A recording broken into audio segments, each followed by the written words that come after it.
बिस्मिल्लाहिर्रहमानिर्रहीम। आज का जो हमारा टॉपिक होगा that is the bioenergetics.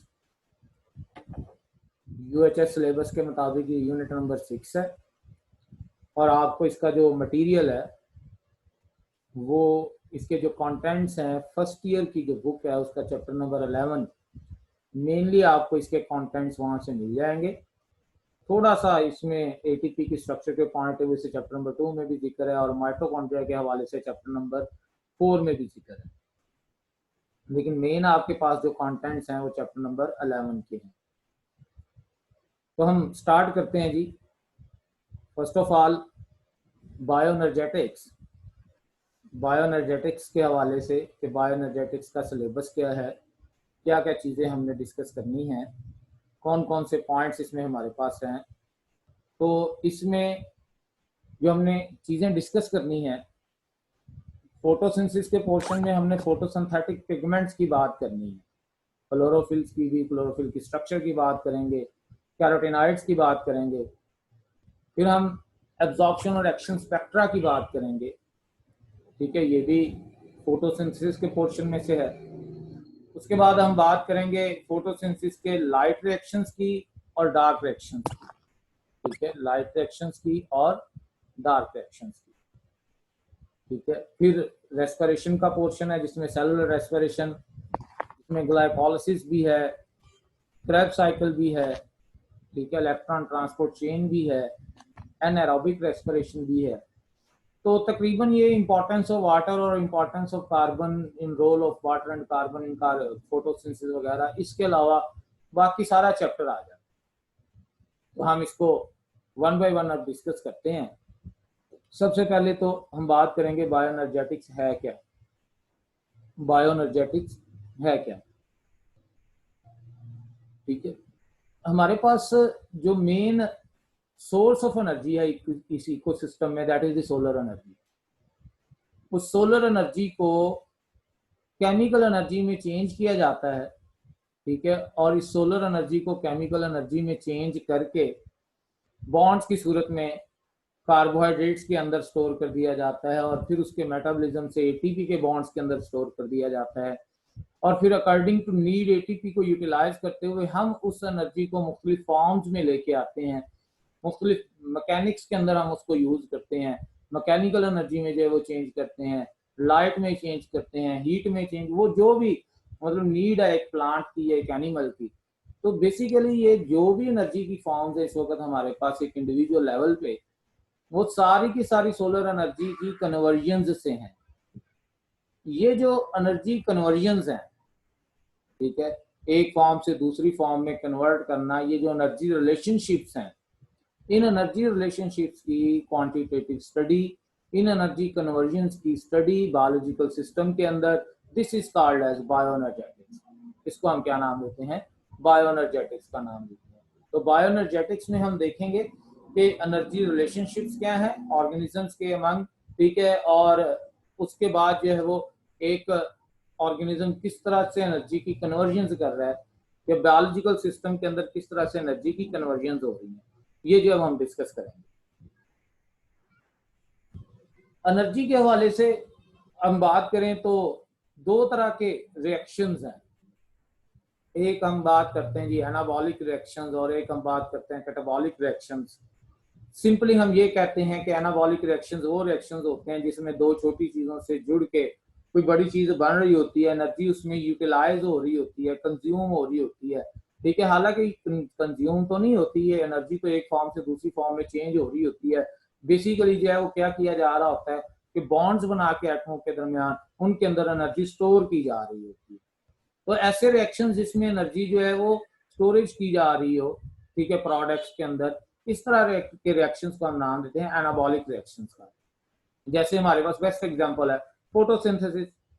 Plants क्या कर रहे हैं? फोटोसिंथेसिस के जरिए सोलर एनर्जी को स्टोर कर रहे हैं बॉन्ड्स के अंदर केमिकल एनर्जी की सूरत में। उसके बाद दूसरी तरह के रिएक्शंस वो होते हैं कि जिसमें हम एक रिएक्टेंट को तोड़ते हैं और उसके अंदर जो एनर्जी स्टोर हुई होती है उसको रिलीज किया जाता है। ठीक है, तो ऐसे रिएक्शंस जो है वो इनके लिए हम जनरली कहते हैं ये एनर्जी रिलीजिंग रिएक्शंस हैं। इनको हम दूसरे लफ्जों में कहते हैं जी ये कैटाबॉलिक रिएक्शंस हैं।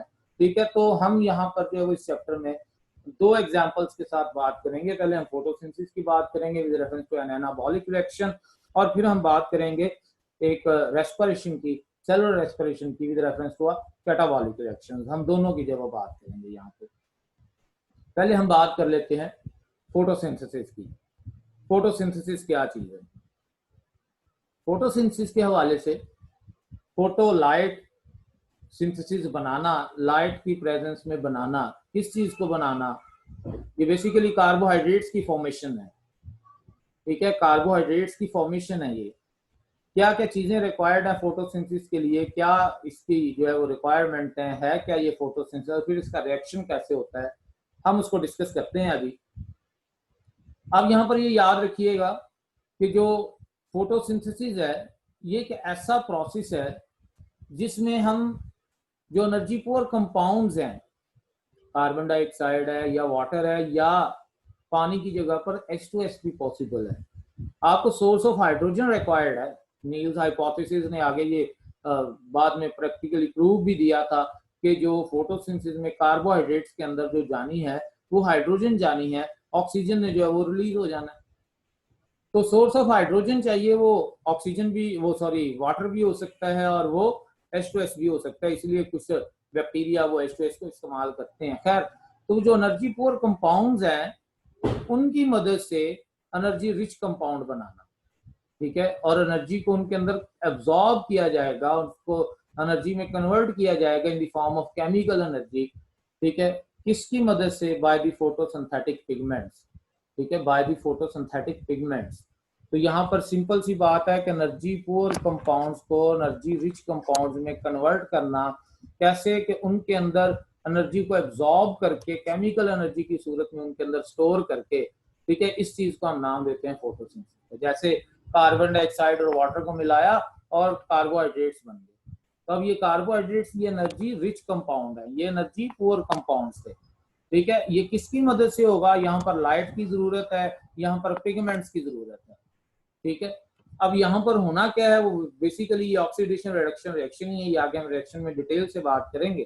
ठीक है, इसके नतीजे में हमारे पास मतलब लो एनर्जी कंपाउंड से हाई एनर्जी कंपाउंड बन रहे हैं। रिक्वायरमेंट्स क्या है फोटोसिंथेसिस की? तो फोटोसिंथेसिस की जो मेन में रिक्वायरमेंट्स हैं, ठीक है, अगर हम एक प्लांट के रेफरेंस की बात कर लें, उसको लाइट एनर्जी चाहिए, उसको कार्बन डाइऑक्साइड चाहिए, उसको वाटर चाहिए सोर्स ऑफ हाइड्रोजन के तौर पर, और जो उसने प्रोड्यूस करनी है ऑक्सीजन प्रोड्यूस करके वो रिलीज कर देगा। ठीक है, और जो बाकी खुराक होगी वो इसके अंदर स्टोर हो जाएगी।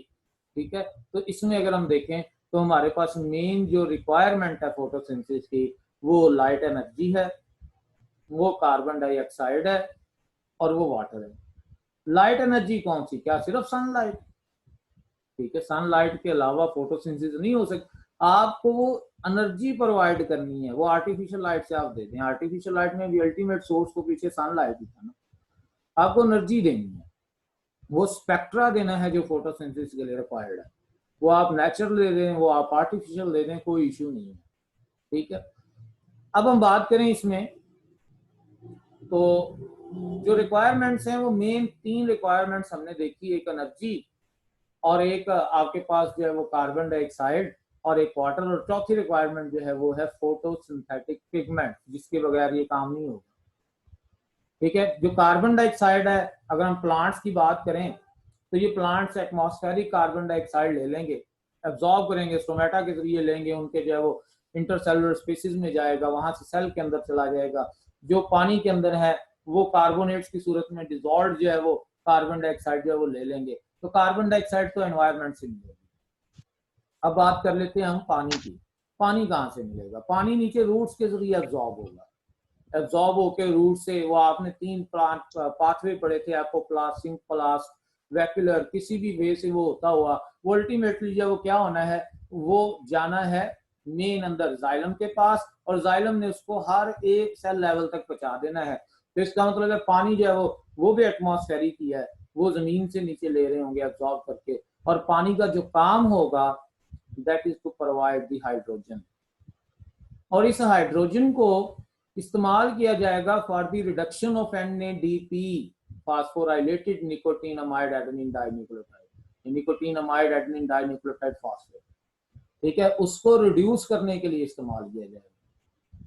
और जो ऑक्सीजन है that is the source of atmospheric oxygen. तो फोटोसिंथेसिस के नतीजे में जो ऑक्सीजन बनती है वो ऑक्सीजन पानी से आती है, कार्बन डाइऑक्साइड से नहीं आती, वो ऑक्सीजन पानी से आती है। तीसरी जो चीज चाहिए वो लाइट है। आपको पता लाइट ये पार्टिकल भी है, वेव भी है, डुअल नेचर है इसकी, ठीक है। पार्टिकल्स इसके फोटॉन्स हैं जो मूव करते हैं वेव की सूरत में, और इसकी वेवलेंथ 380 to 750 नैनोमीटर, ये वो वेवलेंथ है जो विजिबल है, जो विजिबल लाइट है, ठीक है।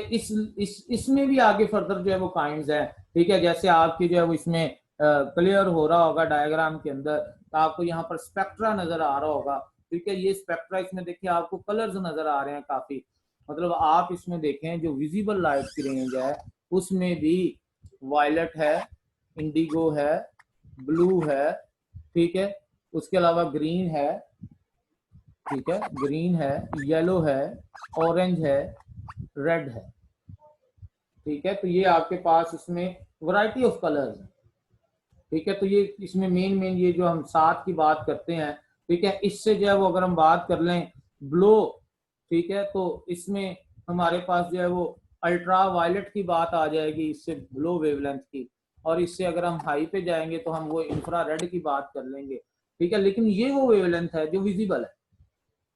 अब ये वेवलेंथ जो विजिबल लाइट की जो वेवलेंथ है इसमें भी सारी की सारी फोटोसिंथेसिस के लिए हेल्पफुल नहीं है। कुछ वेवलेंथ ऐसी हैं जो मैक्सिमम एब्जॉर्ब होती हैं, कुछ वेवलेंथ ऐसी हैं जो मिनिमम एब्जॉर्ब होती हैं, उनको आगे हम अभी डिस्कस करते हैं, ठीक है।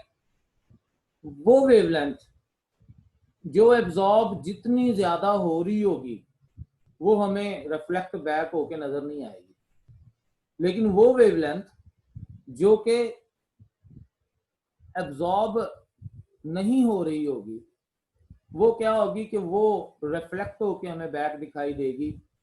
हम जनरली कहते हैं जी वाई लीव्स अपीयर ग्रीन, तो उसकी मेन रीजन यही है कि जो ग्रीन लाइट है इस वेवलेंथ को पौधे कम से कम एब्जॉर्ब करते हैं, इसलिए वो जो है वो क्या होती है रिफ्लेक्ट बैक होके हमें पत्तों का रंग सबज दिखाई दे देता है, बाकी रंग वो जज़ब कर लेता है, ठीक है। इसी तरह से अगर हम बात करें जो क्लोरोफिल पिगमेंट है, क्लोरोफिल की भी फर्दर आगे टाइप्स हैं, ए और बी, ये 2 मेन टाइप्स हम इसको देखते हैं अभी।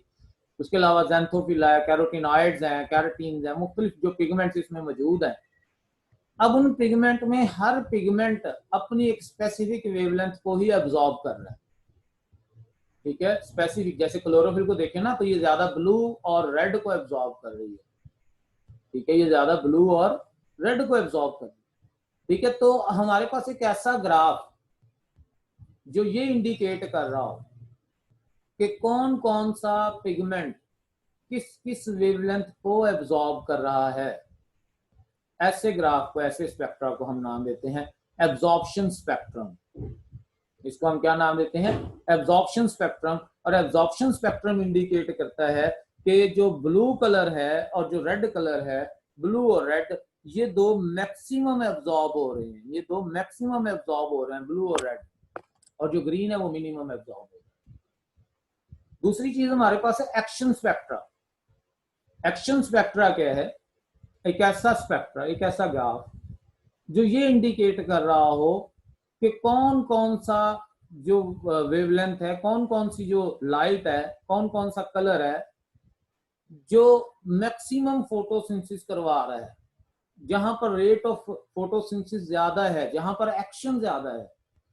पहला था जो ये इंडिकेट कर रहा है कि कौन कौन सा पिगमेंट किस किस वेवलेंथ को एब्जॉर्ब कर रहा है, ठीक है। ये एक्शन स्पेक्ट्रम ये है कि पता चले कि कौन कौन सी वेवलेंथ कितनी ज्यादा इफेक्टिवनेस है फोटोसिंथेसिस के अंदर।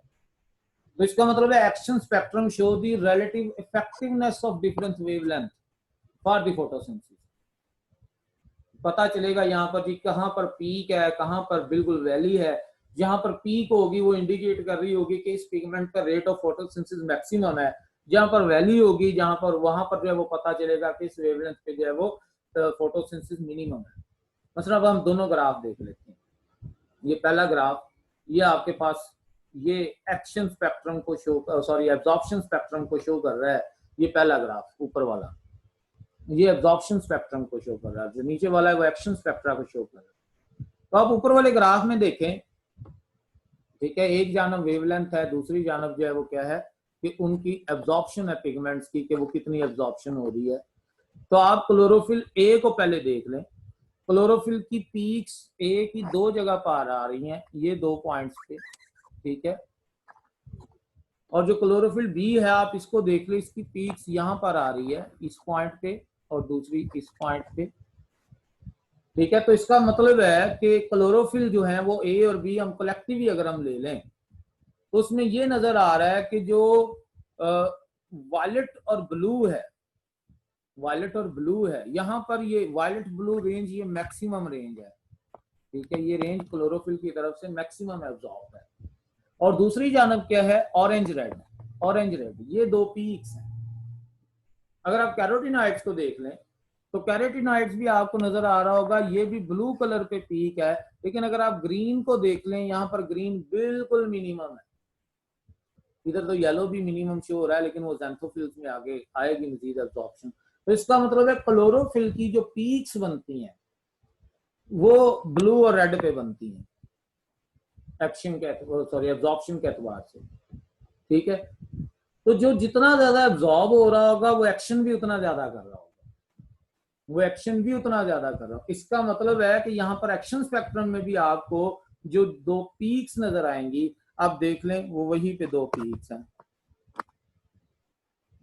ठीक है। और ये वैल्यू, लेकिन आप एक पॉइंट नोट करें, यहाँ पर ये जो एरिया है यहाँ पर एब्जॉर्प्शन तो बिल्कुल ना होने के बराबर है, लेकिन एक्शन यहाँ पर फिर भी थोड़ा सा शो हो रहा है। That is due to the accessory pigments, ठीक है, that is due to the accessory pigments, ठीक है। कि यहाँ पर जो है वो एब्जॉर्प्शन वो उस वेवलेंथ की एज सच दैट पिगमेंट वो कम थी, लेकिन किसी दूसरे पिगमेंट की वजह से कुछ ना कुछ वेवलेंथ जो है वो एब्जॉर्ब होते हुए एक्शन जो है वो उस पर थोड़ा सा शो हो रहा होता है। लेकिन असल चीज ये है कि आपके पास जो है वो pigments chlorophyll A, chlorophyll B, carotenoids, ये मुख्तलिफ पिगमेंट्स मौजूद हैं, जिसमें मेन आपका जो रिएक्शन सेंटर है वो क्लोरोफिल ए है, इसने रिएक्शन करना है। जो क्लोरोफिल बी है ये भी और कैरोटीनॉइड्स भी और बाकी भी दूसरे, ये सारे के सारे एक्सेसरी पिगमेंट्स हैं। एक्सेसरी पिगमेंट्स क्या होते हैं, वो पिगमेंट्स जो खुद तो फोटोसिंथेसिस ना करें लेकिन फोटोसिंथेसिस के अंदर अपना रोल प्ले कर रहे हैं। जैसे ये पिगमेंट्स क्या करते हैं, कैरोटीनॉइड्स अपनी लाइट एनर्जी को एब्जॉर्ब करके बी को दे देगा, बी आगे ए को दे देगा, ठीक है। इसी तरह से बी भी एब्जॉर्ब करके ए को दे, तो अल्टीमेटली ये समझ लें कि ये सारे के सारे ये एंटीना कॉम्प्लेक्स बनाने में रोल प्ले कर रहे हैं ताकि ज्यादा से ज्यादा लाइट कैप्चर हो। मेन रिएक्शन क्लोरोफिल ए का है, रिएक्शन सेंटर क्लोरोफिल ए है, बाकी सारे एक्सेसरी पिगमेंट हैं। और ये क्यों ये ज्यादा एक्सेसरी पिगमेंट है, ताकि वो जो लाइट का स्पेक्ट्रा पड़ रहा है उसमें से मैक्सिमम वेवलेंथ एब्जॉर्ब हो सके, उसमें से मैक्सिमम वेवलेंथ एब्जॉर्ब हो सके, ठीक हो गया। तो ये एब्जॉर्प्शन स्पेक्ट्रम और एक्शन स्पेक्ट्रम ये दोनों हमारे पास आ गए। आपकी बुक में ये 2 ग्राफ दिए हुए हैं, इस ग्राफ में एक पॉइंट दिया हुआ है, ठीक है। पॉइंट ये है जी कि आपको नजर आ रहा होगा एक्शन स्पेक्ट्रा के अंदर, एक्शन स्पेक्ट्रा के ग्राफ के अंदर कि ब्लू और ऑरेंज रेड ये जो वेवलेंथ है, ठीक है, वो हाईएस्ट रेट ऑफ फोटोसिंथेसिस का सबब बनती है, हाईएस्ट रेट ऑफ फोटोसिंथेसिस का सबब बनती है, ठीक है। तो मैक्सिमम पीक्स यहाँ पे है, मैक्सिमम पीक्स यहाँ पे है, ठीक है। ये पॉइंट्स याद रखने आपने। इसी तरह से नीचे डायग्राम वो पैराग्राफ में भी दिया हुआ है कि जब हम इक्वल इंटेंसिटीज देते हैं तो वहां पर जो है वो रेड कलर वो रेट ऑफ फोटोसिंथेसिस जो है वो ज्यादा इंडिकेट कर रहा होता है। फोटोसिंथेटिक पिगमेंट्स, चौथा हमारे पास पॉइंट आ गया। जो रिक्वायरमेंट्स की हम बात कर रहे हैं कि जो जो चीजें चाहिए इसको, एक प्लांट के अंदर मीजोफिल सेल्स मौजूद है, उनमें से कोई तकरीबन 20 से लेकर 100 तक क्लोरोप्लास्ट हर सेल में मौजूद है। और हर सेल के क्लोरोप्लास्ट में जो मेन पार्ट्स आप पढ़ते हैं वो ग्रेनम और स्ट्रोमा पढ़ते हैं, और ग्रेना में थैलाकॉइड मेम्ब्रेन या थैलाकॉइड मेम्ब्रेन पे लाइट रिएक्शंस होते हैं, ठीक है, उसकी मदद से क्या होता है, लाइट को कैप्चर करके NADP को रिड्यूस किया जाता है, रिड्यूस फॉर्म ऑफ NADP, यानी कि NADPH बना लिए गए, वो भी हाई एनर्जी कंपाउंड है। और साथ ही साथ जो है वो क्या है, ATP भी बना ली जाती है। और फिर इस ATP और NADPH की मदद से जो स्ट्रोमा के अंदर है, उन एंजाइम्स की मदद से डार्क रिएक्शन चलाते हुए, कैल्विन साइकिल चलाते हुए, उसकी मदद से क्या कर ली जाती है, उसकी मदद से कार्बोहाइड्रेट्स बना लिए जाते हैं। ये मेन जो है वो इसमें हमारे पास पॉइंट है। अब हम पहले डिस्कस करते हैं जी पिगमेंट्स का कहां पर रोल है। There is no direct role of pigment in dark reactions. Dark reactions में पिगमेंट का डायरेक्ट रोल नहीं है, लेकिन इनडायरेक्ट जरूर है, क्योंकि अगर ATP पीछे नहीं बनी होगी तो ये क्या करेंगे, ठीक है, डार्क रिएक्शन जो है वो नहीं चल सकेगा। तो डायरेक्ट रोल नहीं है, इनडायरेक्ट। लेकिन लाइट रिएक्शन के अंदर तो पिगमेंट्स का डायरेक्ट रोल है। लाइट रिएक्शंस में क्या हो रहा है कि ये जो पिगमेंट्स हैं ये मुख्तलिफ तरह की वेवलेंथ्स को एब्जॉर्ब कर रहे हैं। एब्जॉर्प्शन स्पेक्ट्रम हमने पीछे डिस्कस भी कर लिया, एब्जॉर्ब कर रहे हैं। तो ये एब्जॉर्ब कर रहे हैं विजिबल लाइट को। ये पिगमेंट्स कौन कौन से पिगमेंट्स हैं, इसमें मेन हमारे पास क्लोरोफिल A है, ठीक है, और उसके अलावा कुछ एसेसरी पिगमेंट्स भी हैं। हम पहले बात कर लेते हैं क्लोरोफिल A की, जो मेन पिगमेंट है, इसका रोल क्या है, ठीक है। तो जो क्लोरोफिल A है इसका अपना कलर ब्लू ग्रीन है, जो ये इंडिकेट कर रहा है कि ये ब्लू और ग्रीन को मिनिमम एब्जॉर्ब करेगा। एब्जॉर्ब किसको करता है, वायलेट ब्लू को, पर्टिकुलरली वायलेट और इंडिगो, ठीक है, और ऑरेंज रेड को, इसको ये मैक्सिमम एब्जॉर्ब करता है, ठीक है। और इसका जो रोल है वो मतलब लाइट को एब्जॉर्ब करना ही करना है, लेकिन मेन रोल इसका क्या है, that is to provide the electron for the light reaction. असल में जब लाइट पड़ती है ना क्लोरोफिल के ऊपर, तो क्लोरोफिल के इलेक्ट्रॉन एक्साइटेड हो जाते हैं और एक्साइट होकर प्राइमरी इलेक्ट्रॉन एक्सेप्टर के पास जाते हैं। और जब वो प्राइमरी इलेक्ट्रॉन एक्सेप्टर के पास चले जाते हैं तो क्लोरोफिल के अंदर एक इलेक्ट्रॉन होल डेवलप हो जाता है, और उस इलेक्ट्रॉन होल को फिल करने के लिए पीछे पानी की जो वो ब्रेक डाउन होती है, और पानी की ब्रेक डाउन से जो इलेक्ट्रॉन है वो उस क्लोरोफिल के होल को फिल करते हैं। तो मेन इसका काम जो है वो to provide the electron for the light reaction. अब दूसरा जो हमारे पास क्लोरोफिल B है, C है, D है, ठीक है, इनका जो अपना कलर है वो येलो ग्रीन है, मतलब ये येलो और ग्रीन को मिनिमम एब्जॉर्ब कर रहे हैं, और ब्लू और वायलेट को ये मैक्सिमम एब्जॉर्ब कर रहे हैं। थोड़ा सा ये ऑरेंज को भी जो है एब्जॉर्ब कर रहे हैं, ठीक है, लेकिन मेन ज्यादा इनकी जो पीक्स हैं वो ब्लू पे है, ठीक है। तो ये लाइट एब्जॉर्ब करते हैं और एब्जॉर्ब करके उनको ट्रांसफर कर देते हैं टू क्लोरोफिल A। ये important point. It's mean that they are rolling as, they play role as accessory pigments. तीसरे हमारे पास जो है वो कैरोटिनॉइड्स हैं। ये कैरोटिनॉइड्स येलो और रेड टू ऑरेंज कलर के हैं। इसका मतलब है इन कलर्स को ये लीस्ट एब्जॉर्ब कर रहे हैं। एब्जॉर्प्शन वेरिएबल है इसकी, ठीक है। दो आपको मुख्तलिफ पीक्स नजर आई थी, ठीक है, जिसमें अब लाइट को ये एब्जॉर्ब करके ट्रांसफर करते हैं तो क्लोरोफिल B। इट्स मीन ये भी एक्सेसरी पिगमेंट है, ठीक है, ये भी मेन पिगमेंट नहीं है, ये भी एक्सेसरी पिगमेंट है, ठीक है। तो मेन जो फोटोसिंथेटिक पिगमेंट है दैट इज द क्लोरोफिल। और क्लोरोफिल में भी जब आपके पास स्पेसिफिक आंसर दिया हो क्लोरोफिल A, तो आप उसको टिक करेंगे। ये क्लोरोफिल है क्या, किस तरह की स्ट्रक्चर है क्लोरोफिल की, क्लोरोफिल एम्बेडेड कहां पर होती है। तो ये जो क्लोरोफिल है ना, ये थैलाकॉइड मेम्ब्रेन में लगी हुई है, और लगी ऐसी हुई है कि इसकी ये जो टेल है ना, ये उस मेम्ब्रेन के अंदर लगी हुई है, धंसी हुई है, और जो हेड है ना ये सरफेस पे है, ठीक है। तो मेन इसके जो वो दो पॉइंट्स बनते हैं क्लोरोफिल के, एक इसका हेड और एक इसकी टेल, एक इसका हेड और एक इसकी टेल। पहले हम टेल की बात कर लेते हैं। टेल कैसी, टेल जस्ट हाइड्रोकार्बन पर मुश्तमिल एक चेन है, हाइड्रोकार्बन पर मुश्तमिल एक स्ट्रेट चेन है, ठीक है, जो बेसिकली हाइड्रोफोबिक है, वाटर रिपेलेंट है। तो ये लिपिड्स के साथ ही अंदर उसके मर्ज होके थैलाकॉइड मेम्ब्रेन में एंकर हुई है, ठीक है। मतलब ये क्लोरोफिल मॉलिक्यूल को एम्बेडेड किए हुए है इनटू थैलाकॉइड मेम्ब्रेन, ठीक है, इनटू थैलाकॉइड मेम्ब्रेन। अब बात कर लेते हैं हेड की। ठीक है, टेल के अंदर कार्बन की तादाद 20 और हाइड्रोजन की तादाद 39 है, तो इसका मतलब है ये अल्केन ही है और कुछ नहीं। दूसरी जानब अगर हम बात करें तो दूसरी जानब जो हेड है, उस हेड के अंदर आपको नजर आ रहा होगा जी रिंग फॉर्म बनी हुई है, ring form. Central atom magnesium है और इस मैग्नीशियम के इर्द गिर्द जो है 4 रिंग है, 4 रिंग, एक ये, दूसरा ये, तीसरा ये, चौथा ये जो 4 छोटे रिंग है इनको हम नाम देते हैं पायरोल रिंग।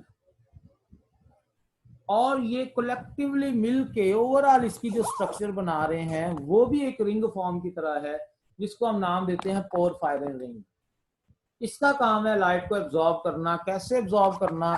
ठीक है, अब इसमें जो कलर आ रहा है ना इसका, इस मैग्नीशियम की वजह से इसका कलर ग्रीनिश है।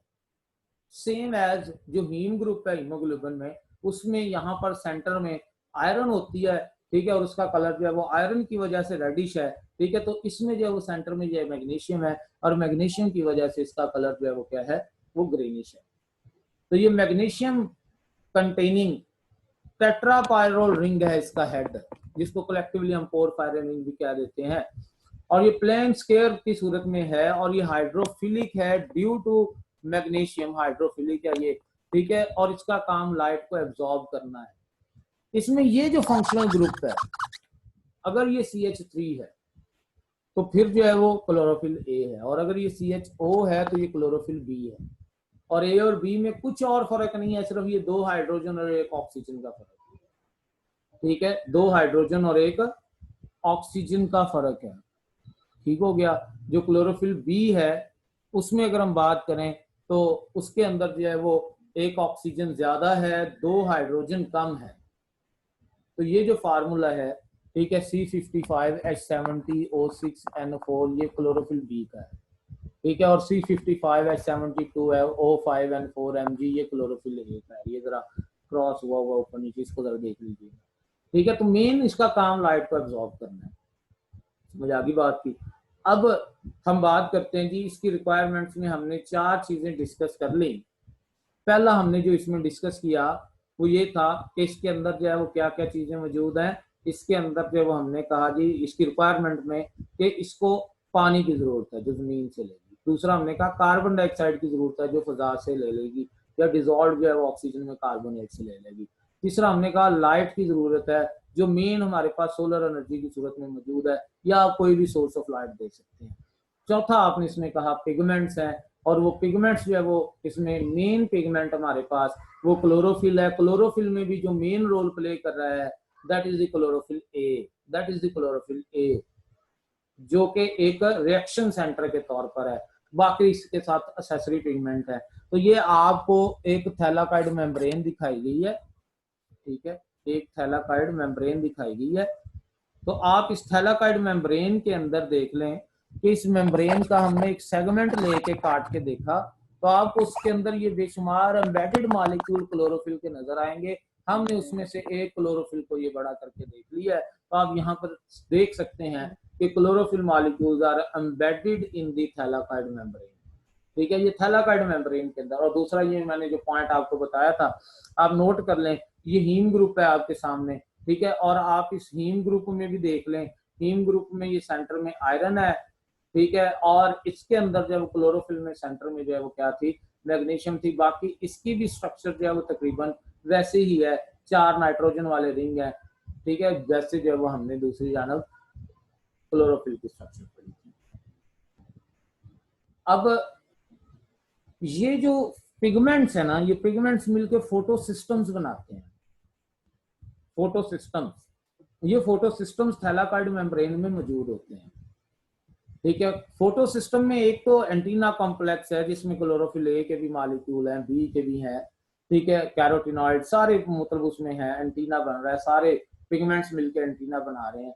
और उनमें जो क्लोरोफिल ए के पिगमेंट्स हैं, 1 और मोर, जरूरी नहीं है सिर्फ एक ही क्लोरोफिल ए का हो, उसमें जो क्लोरोफिल ए के पिगमेंट है that form the reaction centre. ठीक है, क्लोरोफिल ए ये रिएक्शन सेंटर पर मुश्तमिल है। बाकी जो एंटीना कॉम्प्लेक्स है उसमें सारे पिगमेंट्स हैं, ठीक है, तमाम के तमाम पिगमेंट्स, ठीक है, वो मिलकर एंटीना कॉम्प्लेक्स बनाएंगे। ठीक है, लेकिन उनमें जो क्लोरोफिल ए है वो मेन रिएक्शन सेंटर के तौर पर भी है, क्योंकि वो प्रोवाइड करेगा electrons for the electron transport chain, for the cyclic और नॉन साइक्लिक पाथवे, वो इलेक्ट्रॉन्स प्रोवाइड करेगा।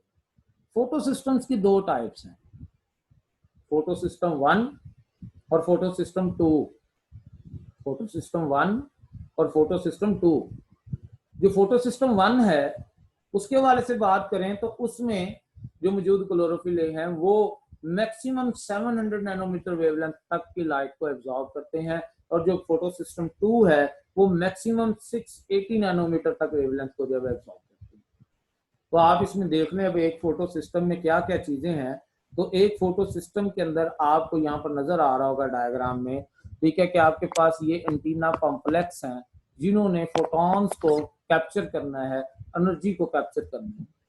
उनमें से एक आपके पास मेन रिएक्शन सेंटर है, ठीक है, एक आपके पास मेन रिएक्शन सेंटर है, और इस रिएक्शन सेंटर के साथ प्राइमरी इलेक्ट्रॉन एक्सेप्टर है। अब इस रिएक्शन सेंटर ने क्या करना है, इलेक्ट्रॉन्स प्रोवाइड करने हैं, किसको करने हैं, प्राइमरी इलेक्ट्रॉन एक्सेप्टर। तो reaction centre will provide the, reaction centre जो है वो आपके पास वो क्या करेगा, that will provide the electron to primary electron acceptor, and these primary electron acceptors will provide these electron to electron transport chain, और उस इलेक्ट्रॉन ट्रांसपोर्ट चेन के अंदर जब ये इलेक्ट्रॉन मूव कर रहे होंगे, ठीक है, तो इनकी एनर्जी को इस्तेमाल करते हुए, ठीक है, वो आगे हम डिस्कस करेंगे साथ में सारा, और प्रोटॉन्स पंप्स का भी जिक्र है आगे, ठीक है, वो सारा इन एनर्जी को इस्तेमाल करते हुए एटीपी की फॉर्मेशन होगी। ठीक है, और अल्टीमेटली जो है वो फिर ये इलेक्ट्रॉन्स और ये प्रोटॉन्स जो हैं जो फोटोलिसिस से पैदा होने हैं, ठीक है, वो मिलके NADP को रिड्यूस कर देंगे इनटू NADPH।